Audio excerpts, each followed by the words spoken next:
आज का हमारा टॉपिक है भारत की स्थिति और विस्तार। तो आज हम टोटल 8 टॉपिक कवर करेंगे और साथ ही साथ जो भी हम पढ़ेंगे लास्ट में उसके प्रीवियस ईयर क्वेश्चन भी कवर करेंगे। तो आज की वीडियो आपके लिए काफ़ी इंपॉर्टेंट होने वाली है। मैं आपको पहले बता देता हूँ कि आज हम क्या क्या कवर करेंगे। सबसे पहले हम देखेंगे भारत का क्षेत्रफल और सामान्य जानकारी। उसके बाद भारत की जलीय और स्थलीय सीमा। नेक्स्ट टॉपिक देखेंगे भारत की स्थिति और विस्तार। साथ में देखेंगे भारत की मानक समय रेखा। उसके बाद देखेंगे कर्क रेखा से गुजरने वाले राज्य। उसके बाद देखेंगे भारत के दूरस्थ बिंदु। उसके बाद देखेंगे भारतीय सीमावर्ती और पड़ोसी देश। और साथ ही साथ देखेंगे राज्यों की अंतर्राष्ट्रीय सीमाएं। और इन सब टॉपिक को कवर करने के बाद लास्ट में हम इनके प्रीवियस ईयर क्वेश्चन कवर करेंगे। तो चलिए बिना देरी किए हुए वीडियो को शुरू करते हैं। तो चलिए वीडियो की शुरुआत करते हैं और सबसे पहले देखते हैं अपना पहला टॉपिक भारत का क्षेत्रफल और सामान्य जानकारी। कि भारत का क्षेत्रफल 32,87,263 वर्ग किलोमीटर है। तो जो पूरा भारत का एरिया है ये कितना है? 32,87,263 वर्ग किलोमीटर।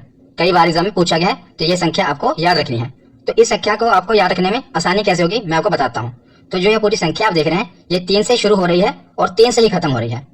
तो इसे आप आसानी से याद रख सकते हैं। जब भी आपके आगे ऑप्शन आएगा तो आपको पता होगा कि जो क्षेत्रफल है ये 3 से शुरू होगा और 3 से ही खत्म होगा। इससे आप इसे आसानी से याद रख सकते हैं। वैसे भी आपको ये पता होना चाहिए कि जो भारत का क्षेत्रफल है 32,87,263 वर्ग किलोमीटर है। तो क्षेत्रफल की दृष्टि से भारत विश्व का 7वां सबसे बड़ा देश है। याद रखिएगा भारत जो है ये विश्व का 7वां सबसे बड़ा देश है। तो इससे पहले 6 कौन कौन से देश हैं वो हम देख लेते हैं। तो नंबर 1 पर है रूस। पूरी दुनिया में क्षेत्रफल की दृष्टि से सबसे बड़ा देश है रूस। दूसरे नंबर पे है कनाडा। तीसरे नंबर पे है चीन। चौथे नंबर पे अमेरिका। 5वें नंबर पर ब्राजील। 6ठे नंबर पे ऑस्ट्रेलिया और 7वें नंबर पे है भारत। तो ये आपको क्रम याद रखना है क्योंकि अक्सर ये एग्जाम में पूछ लिया जाता है। अभी जो आरआरबी एनटीपीसी के एग्जाम चल रहे हैं इसमें ये पूछा जा रहा था कि क्षेत्रफल की दृष्टि से बताइए विश्व का तीसरा सबसे बड़ा देश कौन सा है, चौथा सबसे बड़ा देश कौन सा है। तो हम ये क्रम याद रख पाएंगे तभी हमको पता होगा। तो इसकी एक ट्रिक है, इससे हम इसे इजिली याद रख सकते हैं। हो सकता है आपको पता भी हो। ये ट्रिक है रुक चीन अब भारत। तो इसे हम कैसे याद रखेंगे? रुक तो पहले रूस है, रूस का से है कनाडा, ये हुआ रुक। उसके बाद है चीन, तो तीसरे नंबर पे है चीन। उसके बाद है अब, तो आ से अमेरिका, बा से ब्राजील। तो रुक चीन अब खत्म हो गया, अब बचा आ, तो आ से ऑस्ट्रेलिया, लास्ट में है भारत।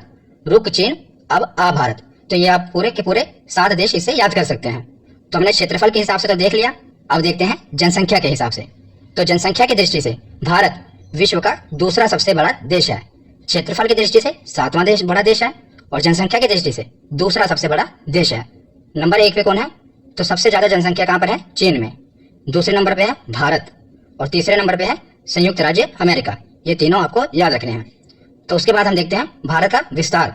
तो उत्तर से लेकर दक्षिण तक भारत का विस्तार कितना है? 3,214 किलोमीटर।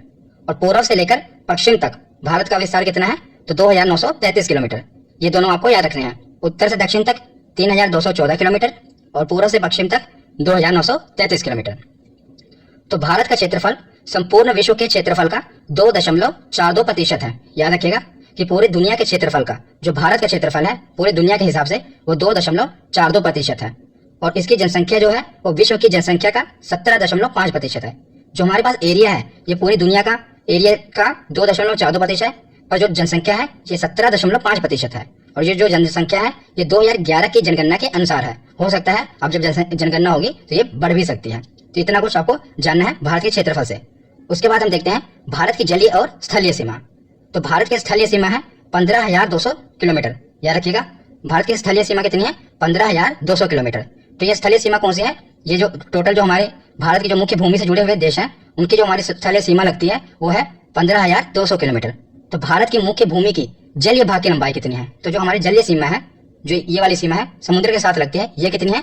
तो ये है 6100 किलोमीटर। याद रखिएगा यहीं पर आप कंफ्यूज होंगे। ये है मुख्य भूमि की जलीय सीमा। हमारे पास द्वीप समूह भी हैं जैसे अंडमान निकोबार द्वीप समूह, लक्षद्वीप समूह। तो इनको अगर मिला लिया जाए तो कुल जलीय सीमा हो जाएगी 7,516.6 किलोमीटर। अगर पूछा जाए कि मुख्य भूमि की जलीय सीमा कितनी है तो वो है 6100 किलोमीटर। और अगर पूछा जाए कि भारत की कुल जलीय सीमा कितनी है तब ये अंडमान निकोबार और लक्षद्वीप मिल जाएंगे तो हमारी हो जाएगी 7516.6 किलोमीटर। इसको आपको रटना नहीं है, बस 1-2 बार देख लेंगे याद हो जाएगा। उसके बाद देखते हैं कि भारत की सबसे बड़ी जलीय सीमा वाला राज्य कौन सा है। तो कौन सा ऐसा राज्य है जिसकी जलीय सीमा सबसे बड़ी है? तो सबसे बड़ी तट रेखा वाला राज्य कौन सा है? गुजरात। और भारत की सबसे बड़ी अंतरराष्ट्रीय स्थलीय सीमा लगती है, तो जो भारत का सबसे बड़ा बॉर्डर किसके साथ लगता है? तो बांग्लादेश के साथ हमारा सबसे बड़ा बॉर्डर लगता है, हमारी सबसे बड़ी स्थलीय सीमा लगती है। तो भारत के 9 राज्य एवं 4 केंद्र शासित प्रदेश हैं जिनकी जलीय सीमा है। तुम्हारे कुल 9 राज्य और 4 केंद्र शासित प्रदेश हैं जो जिनकी सीमा है वो जलीय सीमा है, मतलब समुद्र के साथ लगती है। तो कौन कौन से ऐसे 9 राज्य हैं?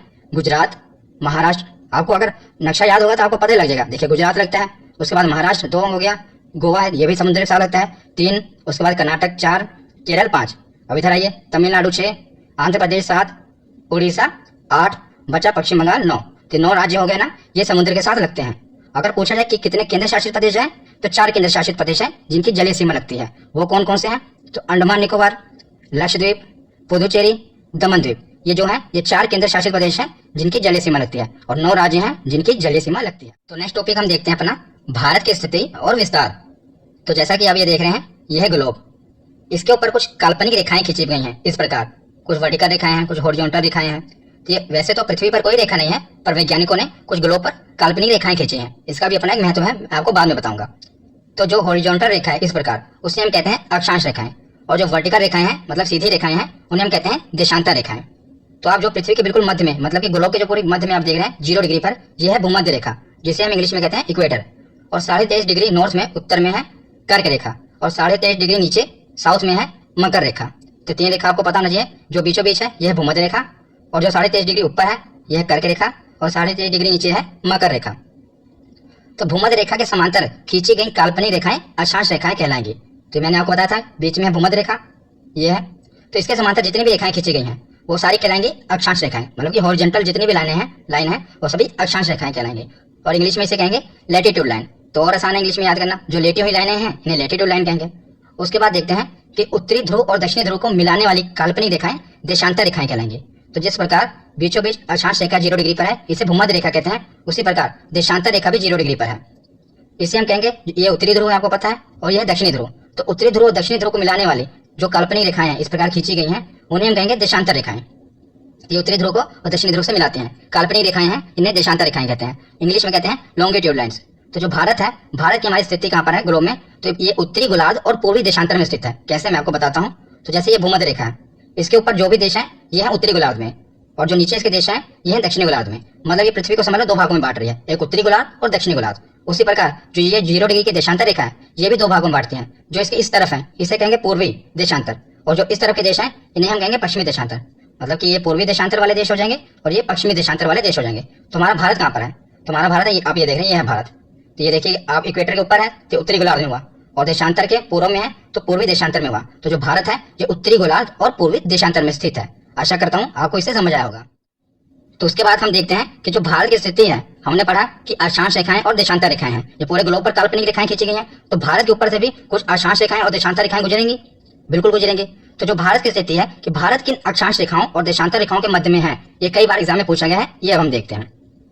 तो जो भारत का मुख्य भाग है, मतलब जो हमारा भारत का मुख्य भाग है, ये 8 डिग्री 4 मिनट, याद रखिएगा। जो ऐसे ये ऊपर गोला बना है इसे हम डिग्री कहते हैं। उसके बाद जो अक्षर लिखा है उसके बाद जो ऊपर ऐसे कोमा बनेगा उसे मिनट कहते हैं। तो जो भारत का मुख्य भाग है ये 8 डिग्री 4 मिनट उत्तरी अक्षांश से 37 डिग्री 6 मिनट उत्तरी अक्षांश तक, जैसे आप देख रहे हैं ये 8 डिग्री 4 मिनट, ये जो रेखा कही है ये है 8 डिग्री 4 मिनट अक्षांश रेखा है। और ऊपर जो है ये रेखा है 37 डिग्री 6 मिनट उत्तरी अक्षांश रेखा। याद रखिएगा ये हम ऊपर वाले को उत्तरी और नीचे वाले को दक्षिणी नहीं कहेंगे, क्योंकि जो हमारा भारत था, मैंने आपको पीछे बताया कि उत्तरी गोलार्ध में है। तो ये जितनी भी अक्षांश रेखाएं हैं इनको हम उत्तरी अक्षांश रेखाएं ही कहेंगे, और जो ये रेखाएं हैं इन्हें हम कौन सी रेखाएं कहेंगे? पूर्वी देशांतर रेखाएं कहेंगे। क्यों? मैंने आपको पीछे बताया कि हमारा भारत उत्तरी गोलार्ध पूर्वी देशांतर में है। तो जो भी अक्षांश रेखाएं होंगी सभी रेखाओं को हम उत्तरी अक्षांश रेखाएं, और जो देशांतर रेखाएं होंगी उन्हें पूर्वी देशांतर रेखाएं कहेंगे। अब हम देखते हैं कि भारत कहाँ पर स्थित है। तो भारत है 8 डिग्री 4 मिनट उत्तरी अक्षांश रेखा से लेकर 37 डिग्री 6 मिनट उत्तरी अक्षांश रेखा के बीच में, और देशांतर रेखा के बीच में देखते हैं कहाँ पर है। तो देशांतर रेखा है 68 डिग्री 7 मिनट पूर्वी देशांतर रेखा से लेकर 97 डिग्री 25 मिनट पूर्वी देशांतर रेखा के बीच। ये हमारी भारत की स्थिति। तो ये कई बार एग्जाम में पूछा गया है घुमा फिरा के कि कहाँ पर स्थित है, तो आपको याद रखना है। तो इसकी मैं आपको एक ट्रिक बताता हूँ कि इसको आप याद कैसे रखेंगे। वैसे तो आपको याद हो जाएगा अगर 2-3 बार देख लेंगे। आपको इसको याद करने का तरीका भी है, देखो इसको आप ऐसे याद करेंगे। पूरा डिजिट तो आपको याद नहीं होगा, बस 2-2 डिजिट पकड़िए। 37 84 37 84 2-3 बार बोलेंगे, 37 84 और 68 97 68 97 37 84 68 97, इस प्रकार याद करेगा। मिनट और डिग्री छोड़ दीजिए, बस आप डिजिट याद करिए। 37 84 68 97 37 84 68 97। और अगर आपको एक भी डिजिट पता होगा तब भी आप काम चल जाएगा। मैं आपको ट्रिक से बताता हूँ इसको याद कैसे करेंगे। जब भी आपको ऑप्शन आएंगे वहां पर 2 डिजिट इसके आएंगे कि पूर्वी देशांतर से लेकर इतने पूर्वी देशांतर के बीच में है। जैसा कि उदाहरण के रूप में आप देखिए 68 डिग्री 7 मिनट पूर्वी देशांतर से लेकर 97 डिग्री 25 मिनट पूर्वी देशांतर के बीच में है। तो इसे हम याद कैसे करेंगे, जब भी हमारा ऑप्शन आएगा आप लिख रहेंगे, बस 2 ही डिजिट लिखना है आपको, 68 और 97। तो आप देखेंगे अगर इनको क्रॉस में देखेंगे तो एक एक ऐड हो रहा है। 6 में अगर एक ऐड करेंगे तो 7 और 8 में एक ऐड करेंगे तो 9। तो आपको उसी टाइम पता लग जाएगा ये ऑप्शन सही है, क्योंकि अगर दूसरा ऑप्शन कोई होगा तो वहां पर ऐसा लिखा होगा 67 72। तो वहां पर अगर आप तिरछा गुना ऐड करेंगे तो एक एक ऐड नहीं होगा, पर इसमें देखिए एक ऐड हो रहा है ना, 6 को ऐड करेंगे एक 7 और 8 में एक ऐड करेंगे 9। उसी प्रकार दूसरे में भी हो रहा है। उत्तरी अक्षांश देखिए 37 6 है और 84 है। मैंने आपको कहा 2 डिजिट लीजिए, 37 और 84। तो 3 में एक ऐड करेंगे 4 और 7 में एक ऐड करेंगे 8। तो इसमें भी एक ही ऐड हो रहा है। तो इस प्रकार अगर आप कई बार भूल भी जाएंगे तो आपको ये ट्रिक से याद हो जाएगा कि हाँ भाई ऐसे ये ऑप्शन गलत है, ये वाला सही है। अगर कई बार आप भूल गए तब ये आप आजमा कर देख लेना। तो अब हम अपना नेक्स्ट टॉपिक देखते हैं कि जो समय मानक रेखा होती है कैसे पता लगता है कि भारत में कितना समय हुआ है तो ऑस्ट्रेलिया में कोई और समय होता है, ये कैसे निर्धारण किया जाता है। तो इसका निर्धारण किया जाता है ग्रीनविच मीन टाइम से। तो इंग्लिश में कहते हैं इसे ग्रीनविच मीन टाइम और हिंदी में कहते हैं ग्रीनविच माध्य समय। यहाँ पर आएगा ग्रीनविच, तो ग्रीनविच माध्य समय। तो ये क्या होता है अब मैं आपको समझाता हूँ। तो पहले आप इतना जान लीजिए कि जो जीएमटी यानी कि ग्रीनविच माध्य समय है, इसी के आधार पर ही समय का आकलन किया जाता है। इसमें कैसा आकलन किया जाता है, तो मैंने आपको बताया कि ग्लोब पर जो सीधी रेखाएं हैं ये हैं सब देशांतर रेखाएं, ये सब काल्पनिक रेखाएं हैं। तो जो 0 डिग्री की रेखा है ये है 0 डिग्री की देशांतर रेखा। तो इसके आगे जितने भी देश आएंगे इनमें जो समय चलेगा वो प्लस में चलेगा। उदाहरण से मैं आपको समझाता हूँ। जो मान लीजिए जो 0 डिग्री के समय रेखा है, यहाँ पर रात के 12 बज रहे हैं, रात के 12 बज रहे हैं। तो इसके आगे जो भी जितने भी देश आएंगे, ये 0 डिग्री पे है, आगे जैसे 15 डिग्री 45 डिग्री 60 डिग्री आगे जितने भी देश आए इसमें प्लस में टाइम चलेगा। 12 बज रहे हैं तो वहाँ पर 1 बजेंगे 2 बजेंगे 3 बजेंगे। और जो 0 डिग्री के पीछे वाले देश हैं, इस तरफ के देश हैं, पश्चिमी देश हैं, वहां पर 12 बजे से पहले का समय होगा। मान लीजिए 11 बजे 10 बजे। ये देशांतर रेखाओं पर निर्भर करेगा, वो मैं आपको आगे समझाऊंगा कि कैसे पता लगेगा कि कहां पर कितना समय होगा। बस अभी आपको इतना पता होना चाहिए कि जो 0 डिग्री देशांतर रेखा है इसके पूर्व में जितने भी देश हैं वो समय आगे रहेगा और पश्चिम में जितने भी देश हैं उनका समय पीछे रहेगा। क्यों, ऐसा क्यों होगा? क्योंकि जो सूरज होता है ये पूर्व में उगता है, तो पहले रोशनी कहां पर पड़ेगी, तो पहले इधर पड़ेगी ना पूर्व में, इसलिए इनका समय आगे होगा और पश्चिम में जो समय होगा इनका पीछे होगा। तो जो 1 डिग्री देशांतर रेखा होता है इसमें 4 मिनट का फर्क पड़ता है। जैसे ये 0 डिग्री देशांतर रेखा है, इसके आगे 1 भी होगी 15 डिग्री भी होगी, तो 1 डिग्री देशांतर रेखा में 4 मिनट का समय का फर्क पड़ता है और 15 डिग्री देशांतर रेखा पर 60 मिनट का फर्क पड़ेगा। तो जैसे ये 0 डिग्री देशांतर रेखा है, जब यहाँ पर रात के 12 बज रहे हैं मान लो, तो जो 15 डिग्री देशांतर रेखा पर कोई देश होगा, जितने भी देश होंगे, मतलब ये पूरी सीधी रेखा है, इस पर बहुत से देश होंगे, तो जो 15 डिग्री देशांतर रेखा पर देश होंगे वो 60 मिनट आगे होंगे, मतलब वहां पर रात का 1 बज रहा होगा। तो आगे इसी प्रकार जो 30 डिग्री देशांतर रेखा पे होंगे वहां पर कितना बज रहा होगा, तो वहां पर 2 बज रहा होगा। अगर हम पीछे देखें, पश्चिम की तरफ देखें, तो जो 0 डिग्री है इसी प्रकार यहाँ भी 15 डिग्री होगा, तो यहाँ पर कितना बज होगा, यहाँ पर 11 बज रहे होंगे, क्योंकि 1 घंटा पीछे समय चलेगा। तो आशा करता हूँ आपको समझ आया होगा कि जो 0 डिग्री देशांतर रेखा है इसके पूर्व में जितने देश होंगे वहां पर समय आगे होगा और इससे पश्चिम में जितने देश होंगे समय पीछे होगा। फर्क कितना होगा, तो 15 डिग्री देशांतर रेखा पर 1 घंटे का फर्क पड़ता है। तो अंतरराष्ट्रीय मानक समय की रेखा के बाद हम देखते हैं अपनी भारत की मानक समय रेखा कि भारत में कौन सा टाइम जोन है। तो भारत में जो देशांतर रेखा है, जो हम अपना समय मानक समय रेखा मानते हैं, 82.5 डिग्री पूर्वी देशांतर को मानते हैं। तो भारत में इलाहाबाद के नैनी के समीप से गुजरने वाले 82 डिग्री 30 मिनट पूर्वी देशांतर के स्थानीय समय को भारतीय मानक समय माना जाता है। तो जैसे मैंने आपको बताया कि हर देश के ऊपर से स्थानीय देशांतर रेखाएं गुजरेंगी, कई देशांतर रेखाएं, तो जो हम अपना टाइम जोन मानते हैं ये मानते हैं 82.5 डिग्री पूर्वी देशांतर को। और ये भारत की जो मानक समय रेखा है ये जीएमटी यानी कि ग्रीनविच मीन टाइम से कितना आगे है, तो 5.5 घंटा आगे है। हमने पीछे देखा ना, ये 0 डिग्री है, जो इसके आगे देश होंगे इनका टाइम आगे होगा। तो जो भारत हमारा कहाँ पर है, तो भारत हमारा यहाँ पर है, तो 1 डिग्री पर 4 मिनट का फर्क पड़ जाता है और 15 डिग्री पर 60 मिनट का, तो हमारा कितने डिग्री आगे है, तो 82 डिग्री आगे है। तो इसी प्रकार अगर हम इसे कैलकुलेट करेंगे तो 5.5 घंटा टाइम हमारा आगे है। तो ये कई बार एग्जाम में पूछा गया है कि जीएमटी से भारत का मानक समय रेखा कितना आगे है, तो 5 घंटा 30 मिनट आगे है। हम अपने भारत में एक ही टाइम जोन मानते हैं, मतलब पूरे भारत में एक ही समय रेखा है, बस इस रेखा से हम पूरे भारत का टाइम डिसाइड करते हैं। पर अमेरिका में देखा जाए तो 11 टाइम जोन है, रशिया में भी 11 टाइम जोन है, पर भारत में एक ही टाइम जोन है। और वैज्ञानिकों का कहना है कि भारत को 2 टाइम जोन मानने चाहिए। उनका तर्क भी सही है, क्योंकि जो ये नॉर्थ ईस्ट वाला एरिया है यहाँ पर 4 बजे ही सुबह हो जाती है, मतलब कि 4 बजे सूरज निकल जाता है। और ये जो बाकी बचा हुआ भारत का भाग है यहाँ लगभग 6 बजे सूरज निकलता है, तो 2 घंटे का अंतर पड़ जाता है नॉर्थ ईस्ट वाले एरिया से और बाकी इस एरिया से। इसलिए वैज्ञानिकों का कहना है कि भारत को 2 टाइम जोन मानने चाहिए। पर अभी भारत सरकार कितने टाइम जोन मानती है, तो एक ही टाइम जोन मानती है। और वो कौन सी देशांतर रेखा है, तो याद रखेगा 82.5 डिग्री पूर्वी देशांतर रेखा। और कई बार एग्जाम में पूछा जाता है, लगभग हर बार पूछा जाता है कि ये जो 82.5 डिग्री पूर्वी देशांतर रेखा है ये किन किन राज्यों से होकर गुजरती है। तो याद रखिएगा ये 5 राज्यों से होकर गुजरती है, ये सीधी रेखा 5 राज्यों से होकर गुजरती है। तो सबसे ऊपर है उत्तर प्रदेश, उत्तर प्रदेश के बाद ये आती है, आप देखिए ध्यान से, मध्य प्रदेश में।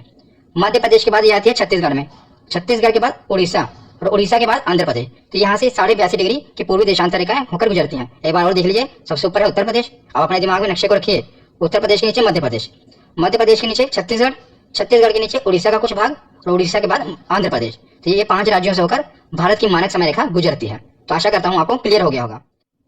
अब हम देखते हैं कर्क रेखा से गुजरने वाले राज्य। तो अभी मैंने पीछे मानचित्र में देखा कि 0 डिग्री जो इक्वेटर रेखा थी, यानी कि भूमध्य रेखा थी, उसके 23.5 डिग्री ऊपर कौन सी रेखा थी, तो वो कर्क रेखा थी। और वो कर्क रेखा भारत के बीच बिल्कुल बीचों बीच से होकर गुजरती है। और ये पूछा जाता है एग्जाम में कि किन राज्यों से होकर गुजरती है। तो कुल 8 राज्य हैं। इनके लिए हमें कोई ट्रिक की जरूरत नहीं है, ये तो हमें वैसे भी पता होनी चाहिए कि कौन कौन से राज्यों के ऊपर से होकर गुजरती है। तो जो भारत का नक्शा है ये तो हमें पता ही होना चाहिए। अगर आप कंपटीशन एग्जाम की तैयारी कर रहे हैं तो जहाँ पर आप तैयारी कर रहे हैं वहाँ पर दीवार पर भारत का नक्शा और विश्व का नक्शा ये दोनों लगा होना चाहिए। और जो भारत का नक्शा है ये आपके दिल और दिमाग दोनों में छपा होना चाहिए। तो एक एक राज्य से आप वाकिफ होने चाहिए, तभी आप समझ लो कंपटीशन एग्जाम की तैयारी कर रहे हैं। इसलिए ये चीज हमें ट्रिक से नहीं रटनी चाहिए हर चीजों को। इससे हम ऐसे ही देखते हैं। तो सबसे पहले आप देखेंगे कि जो कर्क रेखा है ये बीचों बीच होकर गुजरती है। तो सबसे पहले कौन सा राज्य आएगा, गुजरात। तो गुजरात के बाद ये आगे देखिए राजस्थान का थोड़ा सा हिस्सा, राजस्थान के बाद मध्य प्रदेश, मध्य प्रदेश के आगे है छत्तीसगढ़, छत्तीसगढ़ के बाद झारखंड, और झारखंड के बाद आता है पश्चिम बंगाल, पश्चिम बंगाल के बाद बांग्लादेश तो हमारे अंदर है ही नहीं। तो उसके बाद है त्रिपुरा। नॉर्थ ईस्ट के 2 ही राज्य हैं, त्रिपुरा और मिजोरम। कौन कौन सा, त्रिपुरा और मिजोरम। तो फिर से देखिए नंबर 1 पे है गुजरात। गुजरात के आगे थोड़ा आगे जाइए तो राजस्थान, राजस्थान का थोड़ा सा हिस्सा लगता है।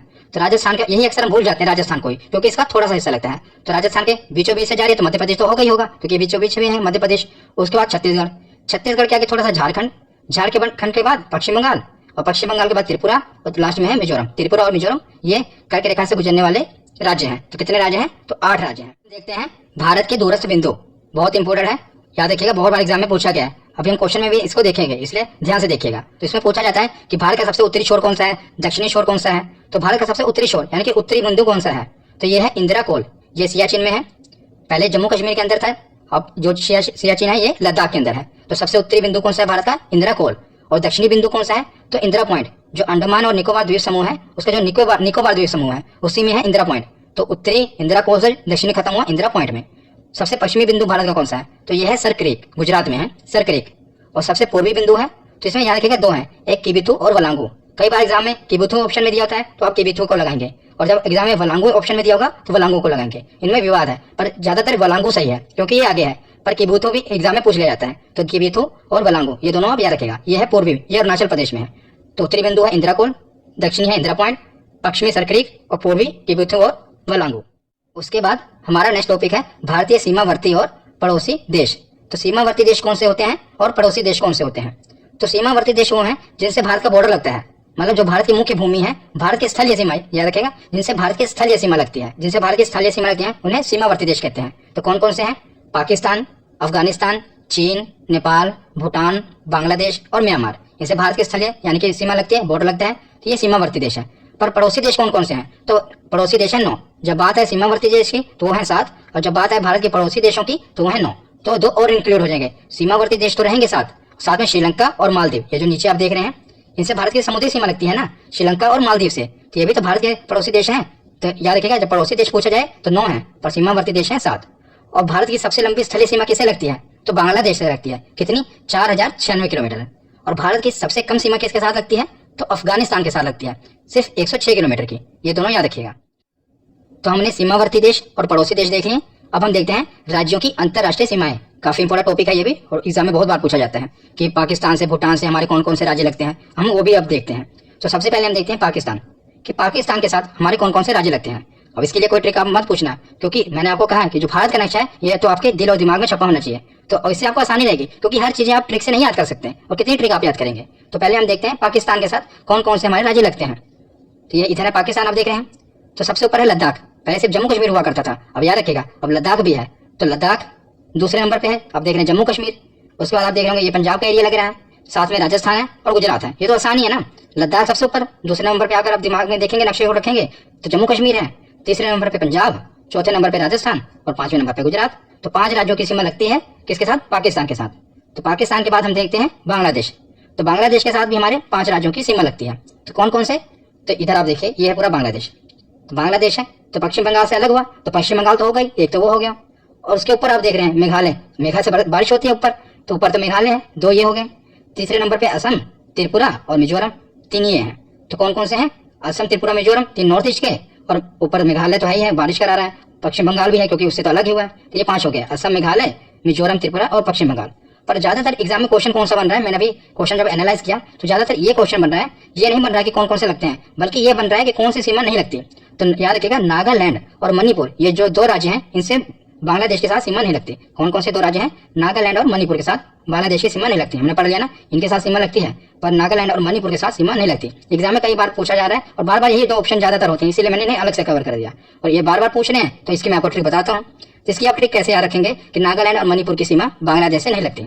अगर आप क्रिकेट देखते होंगे तो जब भी बांग्लादेश की टीम जीतती है तो ज्यादातर नागिन डांस करती है। आपने कई बार देखा होगा, जब वो भारतीय क्रिकेटर भी खेलते हैं, अगर किसी को आउट करें तब भी वो नागिन डांस करते हैं, इस प्रकार जैसे आप इमेज में देख रहे हैं। और ज्यादातर जब भी वो जीतते हैं किसी देश के साथ तो नागिन डांस करते हैं। तो हम इसको एक स्टोरी से याद करेंगे क्योंकि हम अपनी काम की बात देखते हैं कि हमें इससे क्या हम क्या सीखेंगे। तो जब वो नागिन डांस करते हैं तो नागिन डांस करके वो भारत से नागमणि चाहते हैं। तो जब भी कोई क्रिकेटर आउट होता है भारत का तो नागिन डांस क्यों करते हैं? क्योंकि उन्हें चाहिए भारत से क्या चाहिए? नागमणि चाहिए, क्योंकि उनके पास नागमणि नहीं है, इसलिए वो नागिन डांस कर रहे हैं। तो अब इससे हम कैसे याद रखेंगे? उनके पास नागमणि नहीं है, नाग से यानी कि नागालैंड और मणि से मणिपुर, तो उनके पास क्या नहीं है? नागमणि नहीं है। वो नागमणि किसके पास है? नागमणि तो भारत के पास है। इसीलिए अब इससे हम याद रख पाएंगे कि जो बांग्लादेश है उसे नागालैंड और मणिपुर की सीमा नहीं लगती। ये 2 राज्य अब याद रखना है। उसके बाद हम देखते हैं कि भूटान और म्यांमार, कि भूटान और म्यांमार ये भी हमारे पड़ोसी देश हैं, तो इनके साथ किसकी किसकी सीमा लगती है। तो सबसे पहले देखते हैं भूटान। तो भूटान के साथ हमारे 4 राज्यों की सीमा लगती है। ये आप देख रहे हैं भूटान। तो भूटान के बगल में तो सिक्किम ही है, ये है सिक्किम। एक तो ऐसे होगा, अगर आपका मैप याद है आपको दिमाग में रखिए, तो अगर आंखें बंद करके भी आपके दिमाग में आना चाहिए कि ये भूटान है, तो इधर सिक्किम है, एक राज्य ये हो गया। और सिक्किम इधर तो अरुणाचल प्रदेश है, 2 इधर 2 हो गए, सिक्किम और अरुणाचल प्रदेश। और ये आप पश्चिम बंगाल देख रहे हैं, पश्चिम बंगाल पूरा ऊपर तक गया हुआ है ना, यहाँ तक। तो एक ये हो गया, 3 हो गए, पश्चिम बंगाल हो गया, सिक्किम हो गया, अरुणाचल प्रदेश हो गया, और बचा कौन सा? असम। तो ये 4 राज्यों की सीमा लगती है भूटान के साथ। फिर से देखिए, दोबारा देखिए, इधर लेफ्ट साइड में कौन सा है? सिक्किम। राइट में कौन सा है? अरुणाचल प्रदेश। 2 ये हो गए, और पश्चिम बंगाल ने नीचे से इसको ऊपर उठा हुआ है, 3 हो गए, और असम ने इसको बराबर किया हुआ है, तो 4 हो गए। ये 4 राज्यों की सीमा लगती है भूटान के साथ। तो भूटान के बाद अब हम देखते हैं म्यांमार। तो म्यांमार तो ये पूरी रेखा, इसके जितने भी राज्य हैं इस तरफ के, ये सारे लगते हैं म्यांमार के साथ। जो भी नॉर्थ ईस्ट के राज्य ये साथ किनारे पर हैं। तो सबसे ऊपर कौन सा है? अरुणाचल प्रदेश, और उसके बाद है नागमणि। नागमणि दोनों साथ साथ है, मतलब कि नागालैंड और मणिपुर साथ साथ है। और नीचे है मिजोरम। सबसे ऊपर कौन सा है? अरुणाचल प्रदेश, और नागमणि साथ में ही है, नाग के साथ ही मणि होती है, नागालैंड और मणिपुर, लास्ट में है मिजोरम। तो ये 4 राज्यों की सीमा लगती है म्यांमार के साथ। तो भूटान, म्यांमार, पाकिस्तान, बांग्लादेश, ये हमने देख लिया। अब हम बाकी जो बचे हैं इन्हें देखते हैं। तो भूटान तो कवर ही हो गया, ये तो हमने कवर कर लिया। हम देखते हैं नेपाल की। तो नेपाल के साथ 5 राज्यों की सीमा लगती है। तो वो कौन कौन से हैं? ये तो और भी आसान है, देखिए कैसे। ये आपको पता है, ये है नेपाल। नेपाल की इधर से उत्तराखंड ने दबाया हुआ है और इधर से सिक्किम ने दबाया हुआ है, दोनों के बीच में है नेपाल। तो एक तो हो गया उत्तराखंड और हो गया सिक्किम, और उसके नीचे है उत्तर प्रदेश और बिहार। आपको पता ही है कि उत्तर प्रदेश और बिहार के लोग तो नेपाल आते जाते रहते हैं। 4 तो यहीं पर हो गए। तो एक बचा, अब बताइए एक कौन सा बचा? तो है पश्चिम बंगाल, क्योंकि जो पश्चिम बंगाल है ये नीचे से ऊपर तक गया हुआ है, देख रहे हैं ना ये। तो 5 राज्यों की सीमा लगी। एक बार दोबारा देखिए, कौन कौन सा? उधर से उत्तराखंड ने दबाया हुआ है, इधर से सिक्किम। तो उत्तराखंड और सिक्किम के बीच में है नेपाल, और नीचे से उत्तर प्रदेश और बिहार, इनका तो बॉर्डर लगता ही है। 4 ये हो गए। एक बचा कौन सा? अपना पश्चिम बंगाल। तो ये 5 राज्य हैं जिनकी नेपाल के साथ सीमा लगती है, और भूटान तो हमने पीछे कवर कर लिया। तो हमारे ये हो गए। अब लास्ट में हमारा एक बचा चीन। अब इसकी भी हम देख लेते हैं कि चीन के साथ हमारे कौन कौन से राज्यों की सीमा लगती है। तो चीन के साथ हमारे कौन कौन से राज्यों की सीमा लगेगी? सबसे ऊपर लद्दाख की सीमा लगेगी। याद रखिएगा, पहले हमारी जम्मू कश्मीर की सीमा भी लगती थी, पर अब हमारा ये ऊपर वाला एरिया ये तो लद्दाख हो गया। तब जम्मू कश्मीर की सीमा चीन के साथ नहीं लगती। नए मैप के अकॉर्डिंग हमारी लद्दाख की सीमा चीन के साथ लगती है। लद्दाख के नीचे है हिमाचल प्रदेश। हिमाचल प्रदेश के नीचे कौन सा है? उत्तराखंड। उत्तराखंड के साथ में तो नेपाल है, ये तुम्हारे अंदर है ही नहीं। उसके बाद है सिक्किम, और सिक्किम के बाद है अरुणाचल प्रदेश। तो अरुणाचल प्रदेश तो आपको याद ही होगा, क्योंकि अरुणाचल प्रदेश और लद्दाख में तो आए दिन अपना कहता है कि हमारा जमीन ये हमारे अंडर है। तो आपको पता ही होगा लद्दाख और अरुणाचल प्रदेश ये तो ऐसे ही आपको याद होंगे। बाकी हिमाचल प्रदेश, उत्तराखंड और सिक्किम, ये बाकी के 3 है। तो ये 5 राज्यों की सीमा लगती है चीन के साथ। तो यहाँ पर हमने पूरी थ्योरी कवर की। अब हम इसका टेस्ट लगाते हैं कि कौन कौन से जो प्रीवियस ईयर के क्वेश्चन है वो हम कवर करते हैं। तो अब हम प्रीवियस ईयर के क्वेश्चन देखते हैं जो इससे पूछे गए हैं। अब सबसे पहला क्वेश्चन है कि भारत स्थित है, तो भारत कहाँ पर स्थित है? हमने देखा कि भारत स्थित है उत्तरी गोलार्ध और पूर्वी देशांतर में। उत्तरी गोलार्ध और कहाँ पर? पूर्वी देशांतर में स्थित है। दूसरा क्वेश्चन है, इसमें जो कुछ नए क्वेश्चन भी मैंने ऐड किए हैं उसको हम साथ साथ ही देखते जाएंगे। अगर हमने पीछे नहीं पढ़ा तो साथ साथ कवर कर लेंगे। और दूसरा क्वेश्चन है कि भारत की आकृति क्या है? तो भारत की आकृति कैसी है? ज्यादातर आपको लगती होगी कि भारत की आकृति त्रिकोणीय है, पर यह गलत है। भारत की आकृति है चतुष्कोणीय। याद रखिएगा कौन सी आकृति है भारत की? चतुष्कोणीय। तीसरा क्वेश्चन, भारत का कुल क्षेत्रफल है। इसको मैंने आपको याद करने का तरीका बताया था। तो जब भी ऐसा है संख्या है तो भारत की जो क्षेत्रफल 3 से शुरू होता है और 3 से ही खत्म होता है। तो भारत का कुल क्षेत्रफल है 32,87,263 वर्ग किलोमीटर। नेक्स्ट क्वेश्चन देखते हैं कि भारत का उत्तर से दक्षिण में विस्तार कितना है? तो भारत का उत्तर से दक्षिण में विस्तार कितना है? 3,214 किलोमीटर है। उत्तर से दक्षिण की बात की जाए तो याद रखिएगा 3,214 किलोमीटर। और नेक्स्ट क्वेश्चन है कि भारत का पूर्व से पश्चिम में विस्तार कितना है। तो ये दोनों क्वेश्चन बहुत बार एग्जाम में आते हैं। तो ये ऊपर से तो 3214 है और पूर्व से पश्चिम में है 2933 किलोमीटर। उसके बाद नेक्स्ट क्वेश्चन है कि भारत की तट रेखा की लंबाई कितनी है। तो इन्होंने मुख्य भूमि की ही पूछी है क्योंकि ऑप्शन से पता लग रहा है हमें। तो भारत की तट रेखा की लंबाई मतलब कि ये जो एरिया है इसकी लंबाई कितनी है, तो 6100 किलोमीटर इसका राइट आंसर होगा, ऑप्शन ए। उसके बाद अगला क्वेश्चन देखते हैं कि प्राचीन भारतीय भौगोलिक मान्यता के अनुसार भारतवर्ष किस द्वीप का अंग था। तो जैसे अब हम देखते हैं कि भारत एशिया का अंग था, तो ये प्राचीन के समय की बात कर रहे हैं। तो प्राचीन समय ये किसका अंग था, तो उस समय ये जम्बू द्वीप का अंग था। याद रखिएगा, इंपॉर्टेंट क्वेश्चन है। तो कौन से किस द्वीप का अंग था, जम्बू द्वीप। उसके बाद अगला क्वेश्चन है कि इंडियन स्टैंडर्ड टाइम और ग्रीनविच मीन टाइम के अंतर का में कितना अंतर है। तो जो हमारा भारत के मानक समय रेखा है ये कितने आगे है ग्रीनविच मीन टाइम से, तो हमने पढ़ा था कि 5 घंटे 30 मिनट ये आगे है। उसके बाद नेक्स्ट क्वेश्चन है कि भारत का क्षेत्रफल विश्व के कुल भौगोलिक क्षेत्रफल का कितना है। तो कई बार एग्जाम में ये क्वेश्चन पूछा गया, देख ही रहे हैं आप। ये कितना है, अभी हमने पीछे पढ़ा था ना कि पूरे विश्व का हमारा भारत का कितना हिस्सा है, तो 2.4% हमारा भारत है पूरे विश्व का हिस्सा। क्षेत्रफल के हिसाब से कह रहे हैं ये। अगर जनसंख्या के हिसाब से बात करते हैं तो जनसंख्या के हिसाब से 17.5% है। उसके बाद नेक्स्ट क्वेश्चन है कि भारत में कितने राज्य समुद्र तट रेखा में है, मतलब जो भारत के कितने राज्य हैं जिनकी सीमा समुद्र तट से लगती है। तो हमने पीछे पढ़ा था कितने राज्य थे, 9 राज्य, और केंद्र शासित प्रदेश कितने थे, 4। तो यहाँ पर राज्य पूछा है तो 9 राज्य हैं। कौन कौन से ये साइड में लिख लिए, अब देख लेना, हमने पीछे पढ़ भी लेते। और केंद्र शासित प्रदेश पूछते तो वो 4 थे। उसके बाद नेक्स्ट क्वेश्चन है कि भारत में निम्नलिखित में से किस राज्य की तट रेखा सबसे लंबी है। तो कौन सा राज्य था जिसकी तट रेखा सबसे लंबी है, रेलवे में कई बार एग्जाम में ये पूछा गया है, तो गुजरात है। इसका सही ऑप्शन कौन सा होगा, गुजरात। गुजरात की तट रेखा सबसे लंबी है। अब आती है बात कि भारत का दक्षिणतम बिंदु कौन सा है। तो उत्तरी बिंदु कौन सा था, उत्तरी था इंदिरा कोल। इंदिरा कोल से लेके मैंने बताया था इंदिरा पॉइंट, तो दक्षिणी है इंदिरा पॉइंट, यानी कि ऑप्शन सी। उत्तरी पूछा होता तो इंदिरा कोल। नेक्स्ट क्वेश्चन है कि इंदिरा पॉइंट का अन्य नाम क्या है। तो जो भारत का सबसे दक्षिणतम बिंदु है ये तो है इंदिरा पॉइंट, और इसके कुछ अन्य नाम भी हैं, तो इसके कुल 4 नाम है। एक तो है इंदिरा पॉइंट और इसके 3 नाम अलग हैं, वो भी आप देख लीजिए। पहला है पार्सन पॉइंट, इसे पार्सन पॉइंट भी कहते हैं, लाही चिंग भी कहते हैं, और पिगमेलियन पॉइंट भी कहते हैं। पिगमेलियन तो कई बार एग्जाम में पूछा गया है। इंदिरा पॉइंट का नाम क्या है, तो पिगमेलियन, ये तो आपको याद होना चाहिए। और बाकी भी याद होने चाहिए कि पार्सन पॉइंट भी कहते हैं और लाही चिंग। तो इसका राइट ऑप्शन कौन सा होगा, इनमें से सभी। तो ये इंदिरा पॉइंट के अन्य नाम है, इनमें से सभी, ये सभी नाम इंदिरा पॉइंट को ही कहते हैं। उसके बाद नेक्स्ट क्वेश्चन है कि भारत की सबसे लंबी अंतरराष्ट्रीय सीमा किस देश के साथ लगती है। ये तो अभी तक आपको याद हो ही गया होगा कि बांग्लादेश के साथ भारत की सबसे लंबी अंतरराष्ट्रीय सीमा लगती है। उसके बाद नेक्स्ट क्वेश्चन देखते हैं कि भारत की मुख्य भूमि की दक्षिणी सीमा है। इसमें से आपको कौन सा डिजिट है जो जाना पहचाना लग रहा है।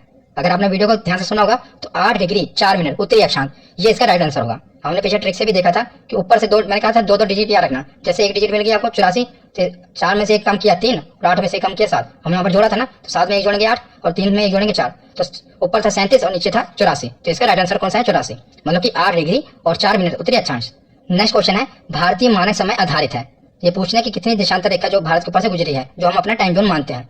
तो 82.5 डिग्री को मानते थे। अब इसमें दोनों ऑप्शन है, एक सी ऑप्शन भी है 82.5 डिग्री और डी ऑप्शन भी है 82 डिग्री 30 मिनट, दोनों ऑप्शन सेम है। तो आपको कैसे पता लगेगा कौन सा सही है। तो मैंने बताया था ना कि जो भारत है उत्तरी गोलार्ध पूर्वी देशांतर में है, तो इसका ऑप्शन सही होगा ऑप्शन सी, मतलब कि 82 डिग्री 30 मिनट पूर्वी देशांतर पर यह भारतीय मानक समय रेखा है।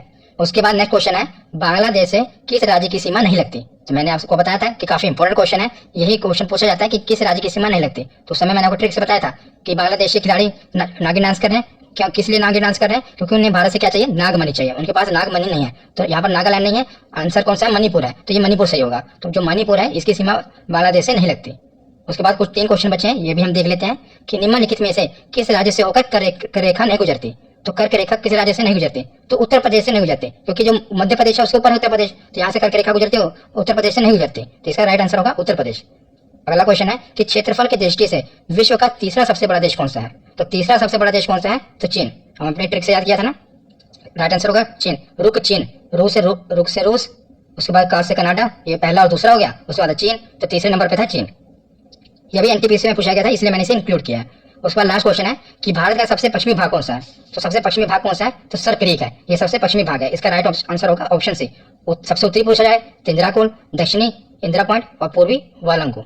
तो आज की वीडियो यहीं पर खत्म होती है। कैसी लगी आपको वीडियो, कमेंट सेक्शन में जरूर बताना। धन्यवाद।